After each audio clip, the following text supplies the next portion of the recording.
తెలంగాణ శాసనమండలి మనుగడకు ప్రమాదం ఏర్పడిందని బీఆర్ఎస్ మాజీ ఎంపీ వినోద్ కుమార్ అన్నారు. మండలి పూర్తిగా రద్దయ్యే ప్రమాదం ఉందని ఆందోళన వ్యక్తం చేశారు. ఆర్టికల్ 169 ప్రకారం శాసనమండలిలో సీట్లు 40 కంటే తక్కువ ఉండకూడదన్నారు. ఇప్పుడు కౌన్సిల్ సంఖ్య 39కి పడిపోయిందన్నారు. దీంతో తెలంగాణ కౌన్సిల్ మనుగడ ప్రమాదంలో పడిందన్నారు. ఆంగ్లో ఇండియన్ ఎమ్మెల్యేను తొలగించడం వల్ల అసెంబ్లీలో సభ్యుల సంఖ్య 119కి తగ్గిందన్నారు. తెలంగాణ శాసనమండలి కొనసాగాలంటే అసెంబ్లీ స్థానాల సంఖ్య పెరగాలన్నారు. ఇద్దరు సీఎంలు చంద్రబాబు, రేవంత్ కలిసి అసెంబ్లీ సీట్ల సంఖ్య పెంపుకు కృషి చేయాలని సూచించారు. శాసన మండలి ఉన్నది, లెజిస్లేటివ్ కౌన్సిల్. చట్టం అంటే రాజ్యాంగం ఏం చెప్తుందంటే ఆర్టికల్ 169, 170 ఏం చెప్తుందంటే 40 సీట్ల కంటే తక్కువ ఉండకూడదు లెజిస్లేటివ్ కౌన్సిల్.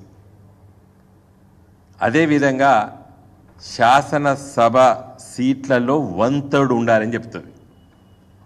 ఇవాళ 119 అసెంబ్లీ సీట్లు ఉన్నాయి తెలంగాణలో.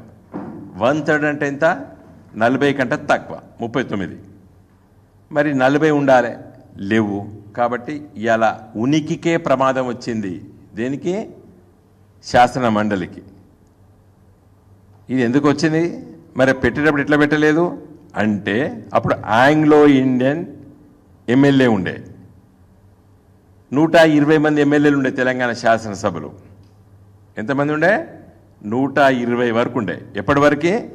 మొన్న డిసెంబర్ 3 ఫలితాలు వచ్చే వరకు తెలంగాణ శాసనసభలో ఎన్నిక కాబట్టేటువంటి ఎమ్మెల్యేలు 119, ఒకరు నామినేటెడ్ ఆంగ్లో ఇండియన్. మొత్తం ఎంత? 120 ఉండే.